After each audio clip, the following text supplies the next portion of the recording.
आज का हमारा टॉपिक है क्लास 10 चैप्टर 7 कोऑर्डिनेट ज्योमेट्री।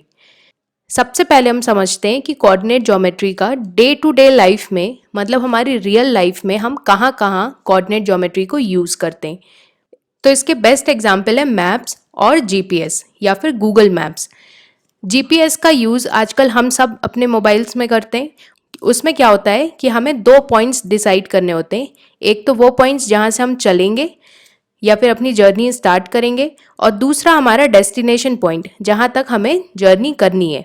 तो गूगल मैप्स क्या करता है कि इन दोनों प्लेसेस के बीच का शॉर्टेस्ट रूट हमें शो करता है और इसके साथ ही वो क्या शो करता है कि इसे ट्रैवल करने में हमें कितना टाइम लगेगा। सिमिलरली अगर हमें मैप दिया हुआ हो और हमें बोला जाए कि किन्हीं दो कंट्रीज के बीच की या फिर दो प्लेसेस जो किन्हीं दो कंट्रीज में मौजूद हैं उनके बीच की डिस्टेंस कितनी है, तो हम रियल लाइफ में जाके तो ये डिस्टेंस मेजर नहीं कर सकते। तो हम क्या करते हैं, पेपर पे एक अपना प्लेन ड्रॉ करते हैं और इस प्लेन में मतलब ये जो 4 क्वाड्रेंट्स होते हैं इस क्वाड्रेंट में हम अपने पॉइंट्स लोकेट करते हैं। तो सपोज हमारा एक पॉइंट है इस क्वाड्रेंट में और दूसरा पॉइंट है इस क्वाड्रेंट में और ये दोनों पॉइंट्स कौन से पॉइंट्स हैं जिनके बीच की डिस्टेंस हमें फाइंड आउट करनी है। और इस प्लेन के थ्रू हम यूजिंग कोऑर्डिनेट ज्योमेट्री हम बड़े आराम से इन दोनों पॉइंट्स के बीच की डिस्टेंस फाइंड आउट कर सकते हैं। तो ये तो हो गई बात कि कोऑर्डिनेट ज्योमेट्री का हम रियल लाइफ में यूज़ कहाँ करते हैं। अब बात करते हैं अपने प्लेन की। तो ये हमारा एक प्लेन है। इसमें क्या होता है कि दो एक्सिस होती हैं, एक होती है वाई एक्सिस जो कि वर्टिकल होती है और दूसरी होती है एक्स एक्सिस जो कि हॉरिजॉन्टल होती है। ये दोनों एक्सिस आपस में परपेंडिकुलर होती हैं। तो ये एंगल कितने का होता है, 90 डिग्री का। अब इसमें हम देख सकते हैं कि इस प्लेन में हमें 4 पोर्शंस दिखाई दे रहे हैं। पहला पोर्शन ये, इसे हम कहेंगे फर्स्ट क्वाड्रेंट। दूसरा हो जाएगा ये वाला पोर्शन, इसे कहेंगे सेकेंड क्वाड्रेंट। तीसरा हो जाएगा ये वाला और चौथा ये वाला।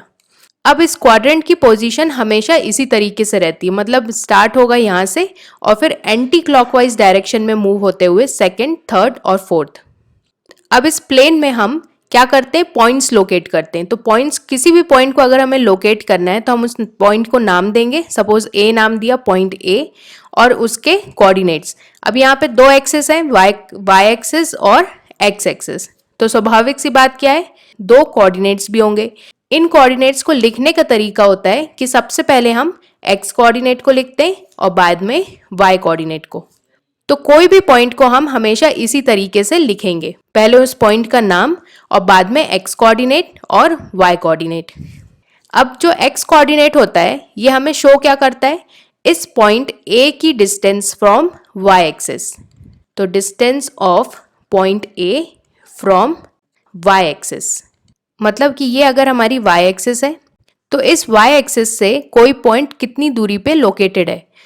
सिमिलरली जो y कोऑर्डिनेट होता है हमारा, ये हमें शो करता है distance of point from x axis, या फिर हम इसे हाइट भी बोल सकते हैं कि पॉइंट की हाइट कितनी है फ्रॉम x एक्सिस। अब सपोज हमने एक अपना पॉइंट माना P और पॉइंट के कोऑर्डिनेट्स हैं 2,3। इस पॉइंट को हमें लोकेट करना है इस प्लेन में। उससे पहले हम देख लेते हैं कि चारों क्वाड्रेंट्स में साइन कैसे होते हैं। तो फर्स्ट क्वाड्रेंट में एक्स एक्सिस और वाई एक्सिस दोनों के कोऑर्डिनेट्स कैसे होते हैं, पॉजिटिव। सेकंड क्वाड्रेंट में एक्स एक्सिस नेगेटिव होता है और वाई एक्सिस होता है पॉजिटिव। थर्ड क्वाड्रेंट में एक्स भी नेगेटिव है और वाई भी नेगेटिव है। और फोर्थ क्वाड्रेंट में एक्स तो पॉजिटिव है और वाई नेगेटिव है। तो हमारे कोऑर्डिनेट्स जो भी हमें दिए उनके साइन के बेसिस पे हम डिसाइड करेंगे कि हमारा पॉइंट कौन से क्वाड्रेंट में लोकेट होगा। जैसे यहाँ पे दिया हुआ है 2,3, तो जो 2 है हमारा ये क्या है, एक्स कोऑर्डिनेट और 3 है हमारा वाई कोऑर्डिनेट। अब जो 2 है हमारा एक्स कोऑर्डिनेट उसे हम एक्स एक्सिस पे शो करेंगे, तो ये हो गया हमारा 2 और वाई की वैल्यू क्या दिया हमें 3, मतलब 3 हमारा वाई कोऑर्डिनेट है। तो पॉजिटिव वाई एक्सिस में 3, इन दोनों से हम परपेंडिकुलर ड्रॉ करेंगे और ये पॉइंट कहलाएगा हमारा 2,3। अगर हमें P की जगह दिया होता -2,3, तो -2 देख के हमें क्या पता चल रहा है कि x एक्सिस का जो कोऑर्डिनेट है, x कोऑर्डिनेट, वो हमारा नेगेटिव है। नेगेटिव x कोऑर्डिनेट हमें कहाँ पे मिलता है, या तो सेकेंड क्वाड्रेंट में और या थर्ड क्वाड्रेंट में। अब सेकंड और थर्ड में से कौन सा क्वाड्रेंट होगा ये डिसाइड करेगा हमारा y कोऑर्डिनेट का साइन। तो y कोऑर्डिनेट क्या है हमारा +3। +3 हमें कहाँ पे मिलेगा?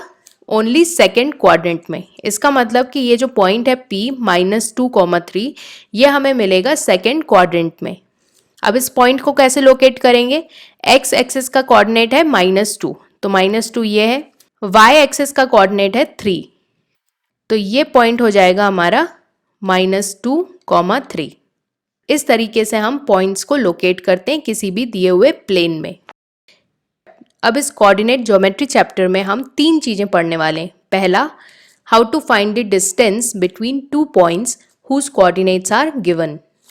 मतलब अगर हमें 2 पॉइंट्स दिए गए हैं प्लेन में कहीं पे भी और इनके कोऑर्डिनेट्स दिए गए हैं, तो इनके बीच की डिस्टेंस कैसे फाइंड आउट करेंगे वो हम देखने वाले हैं। इसे बोला जाता है डिस्टेंस फॉर्मूला। दूसरा, how to find the coordinates of the point which divides a line segment joining 2 points in a given ratio. मतलब अगर हमें एक लाइन सेगमेंट दिया हुआ है, अब किसी भी लाइन को बनाने के लिए कितने पॉइंट्स लगते हैं? 2 पॉइंट्स। तो इन दोनों पॉइंट्स के हमें कोऑर्डिनेट्स भी दिए हुए हैं। अब इस लाइन सेगमेंट को एक पॉइंट डिवाइड कर रहा है किसी दिए हुए रेशियो में, तो सपोज m/n, इस रेशियो में अगर डिवाइड कर रहा है तो इस पॉइंट के कोऑर्डिनेट्स क्या होंगे ये हम फाइंड आउट कर सकते हैं यूजिंग सेक्शन फॉर्मूला। और third, how to find the area of a triangle formed by 3 given points. तो हमें 3 पॉइंट्स दिए गए हैं प्लेन में कहीं पे भी। तो सपोज ये हमारा एक प्लेन है, यहाँ पे हमें 3 पॉइंट्स कुछ इस तरीके से दिए हैं कि पहला पॉइंट फर्स्ट क्वाड्रेंट, दूसरा सेकंड में और तीसरा थर्ड क्वाड्रेंट में। अब इन तीनों पॉइंट्स को मिला के जो भी ट्राइंगल बन रहा है, तो इस ट्राइंगल का एरिया क्या होगा ये हम देखेंगे।